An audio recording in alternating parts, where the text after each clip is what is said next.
Le vautour percnoptère est un oiseau très rare, présent dans le sud de la France. En danger d'extinction au niveau mondial, il nichait autrefois jusque dans la région de Genève en Suisse. Aujourd'hui, il reste moins de 100 couples, en majorité dans les Pyrénées. Une dizaine se trouvent en Provence.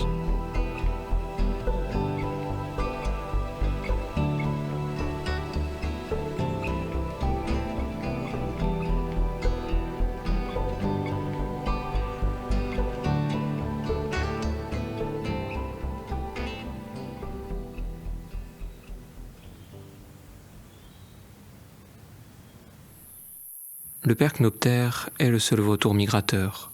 En France, il se reproduit entre mars et septembre et passe ensuite l'hiver à 4000 km d'ici, en Afrique. Conscients de leur responsabilité, 5 parcs naturels régionaux de Provence ont décidé de se coordonner pour la conservation d'un des oiseaux les plus menacés d'Europe. L'objet de ce projet, c'était vraiment de travailler entre parcs à un programme de restauration progressive de l'espèce à l'échelle régionale. Donc l'idée là-dedans, ce n'est pas de créer de nouvelles actions, mais de mettre en œuvre de façon concertée entre les différents parcs régionaux des actions dont on sait qu'elles marchent. Donc ces actions, elles sont assez simples. C'est d'une part de renforcer les suivis de la nidification afin de mieux comprendre, notamment lorsqu'il y a des échecs de la nidification, pourquoi il y a eu échec, ce qui permet après d'envisager comment agir sur les causes des échecs. Et d'autre part, de développer un réseau de placettes de soutien alimentaire qui soit notamment à échelle régionale, avec une cohérence régionale.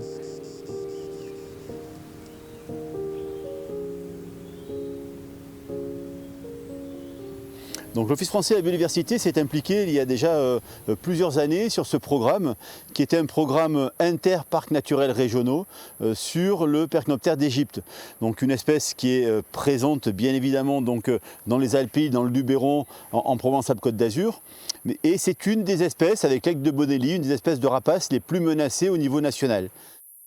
Donc l'objectif était de pouvoir accompagner les parcs naturels régionaux dans leur objectif de mettre en place des mesures de conservation pour ce percnoptère d'Égypte. Donc les populations sont très faibles puisqu'elles sont estimées à peu près 90 couples au niveau national.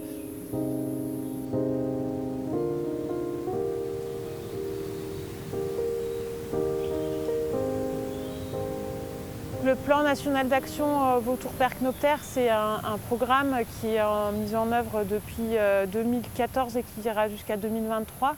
Et donc ça dresse toute une liste de bonnes actions qu'il faudrait mettre en œuvre. Et donc c'est à partir de ce PNA que les différents parcs naturels régionaux se sont mis ensemble pour arriver tous ensemble collectivement à mettre en œuvre ce plan d'action.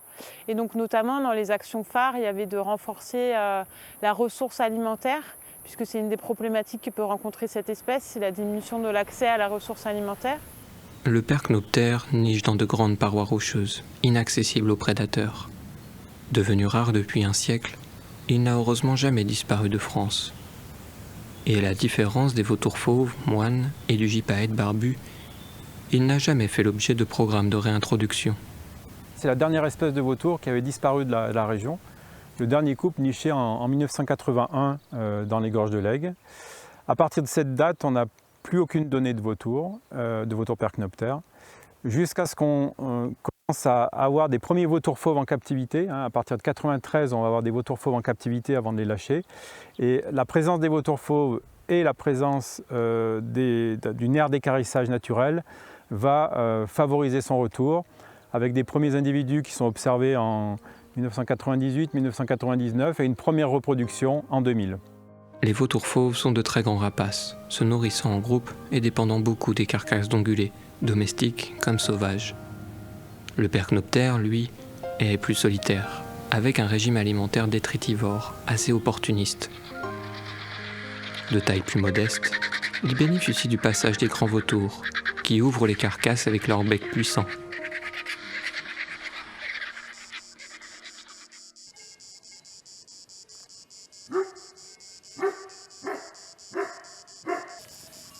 Ensemble, ils aident à l'achèvement du cycle de décomposition naturelle de la matière organique, dont les éléments chimiques seront réutilisés par les plantes, future source de nourriture des herbivores.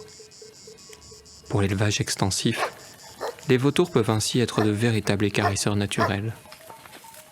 Il n'y a pas l'empreinte carbone du camion d'équarrissage. Moi, je fais vite un saut 1 km en 4x4 pour poser ma bête. Et puis voilà, et puis c'est disons, dans l'ordre d'un cycle naturel, quoi. Les animaux meurent, sont mangés par les nécrophages et ainsi de suite. Et voilà, on est très proche finalement, comme notre conduite d'exploitation du troupeau est très proche de la pousse de l'herbe et du cycle des saisons. Et finalement, même notre équarrissage est très proche de la nature. Afin de permettre aux éleveurs de bénéficier de l'équarrissage naturel des vautours, tout en étant en règle avec les réglementations sanitaires, il est nécessaire de construire des enclos où déposer les bêtes mortes. Les parcs naturels régionaux développent ainsi ces dispositifs avec des éleveurs volontaires et veillent à leur agrément par les services vétérinaires de l'État et à leur entretien. Initié dans les années 80 par l'association Fonds d'intervention pour les rapaces, aujourd'hui intégré à la Ligue pour la protection des oiseaux, le système des placettes d'équarrissage naturel a prouvé son efficacité, tant pour les éleveurs que pour le soutien alimentaire des oiseaux. En Provence, terre pastorale, les vautours ont de tout temps été liés aux bergers et à leurs troupeaux.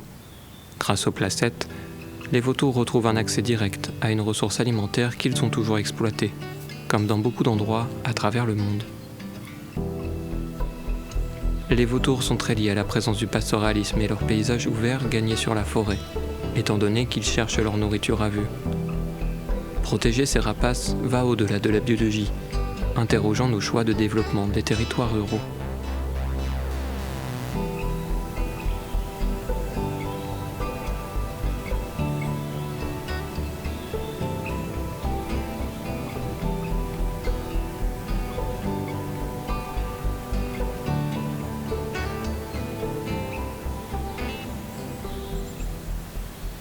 C'est vraiment un travail en groupe et en commun entre les collectivités, les éleveurs, le parc bien sûr, les financeurs, parce qu'effectivement il ne faut pas oublier les financeurs, ça c'est ma casquette maire qui parle. Donc effectivement ça permet de créer tout un écosystème et des opérations qui sont imbriquées les unes dans les autres pour faciliter à la fois le travail des éleveurs, faciliter aussi par l'ouverture des milieux la fréquentation du site des Alpilles qui, il faut bien le dire, est un site et un parc naturel donc, qui est très prisé par les promeneurs et effectivement qui apporte aussi une ressource fourragère aux éleveurs donc, qui est quand même assez conséquente et qui permet aussi de lutter plus efficacement aussi contre le risque d'incendie qui est le principal fléau par les élus du parc des Alpilles. Voilà. Les percnoptères sont très sensibles aux dérangements humains qui font échouer la nidification. Pour préserver leur tranquillité, l'escalade, le parapente et la randonnée hors sentier balisé ont localement été interdites dès les années 90 par arrêté préfectoral de protection biotope, comme dans les Alpilles et le Luberon. Depuis 20 ans, les sites Natura 2000 renforcent les moyens pour la protection, grâce à la contribution financière de l'Europe. Implantées dans les secteurs tranquilles et isolés, les placettes de soutien alimentaire sont devenues un élément clé dans la protection des populations de vautours. Dans le Luberon, les troupeaux ne sont désormais plus présents que quelques semaines dans l'année, et il faut pallier à ce manque de nourriture dans les collines.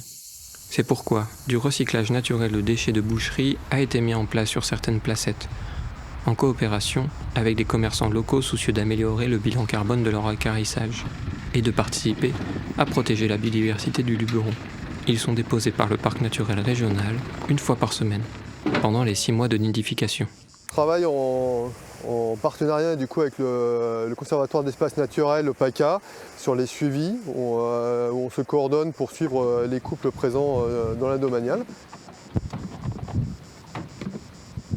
Et avec le parc naturel régional du Luberon pour la gestion des placettes, des charniers qui servent au soutien alimentaire des rapaces nécrophages. Un suivi piège photo permet de comprendre comment les percnoptères s'y alimentent et quelles sont les autres espèces d'oiseaux qui les utilisent. Il est crucial de ne pas perturber le comportement naturel de recherche alimentaire des vautours, en contrôlant soigneusement l'approvisionnement des placettes. Cela implique de fournir des quantités modérées et de varier les jours de dépôt de nourriture d'une semaine à l'autre.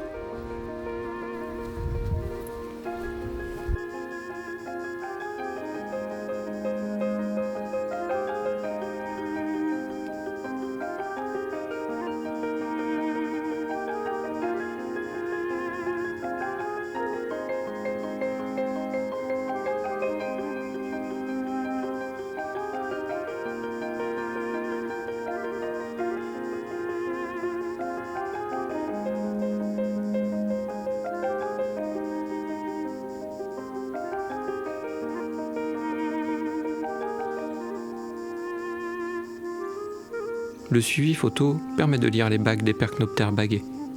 Une technique d'étude qui implique de descendre dans les nids et de manipuler ces oiseaux protégés et menacés. Une pratique réglementée nécessitant une autorisation du Muséum d'histoire naturelle de Paris.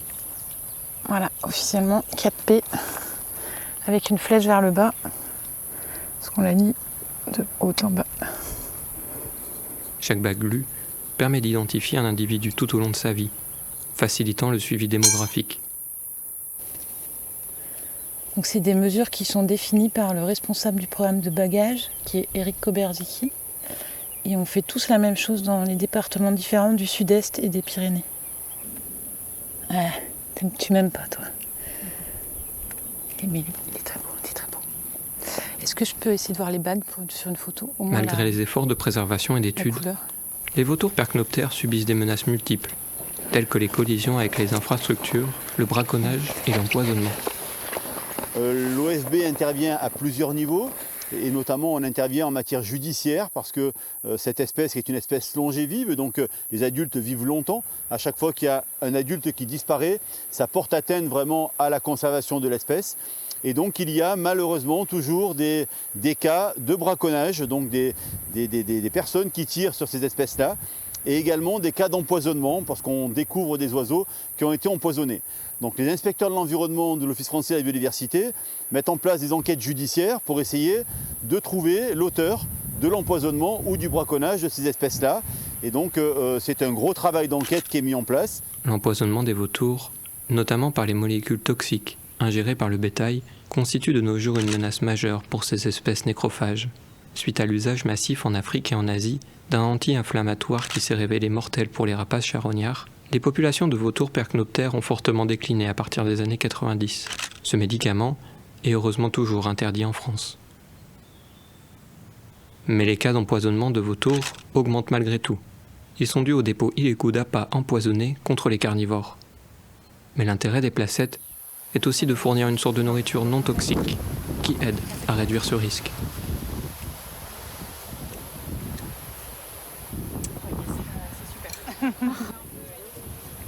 Les centres de soins de la faune sauvage, comme celui de Buaux dans le Vaucluse, créé en 1996 par le Parc naturel régional du Luberon et désormais géré par la LPO, sont vitaux pour la préservation des espèces rares et menacées, telles que le vautour percnoptère.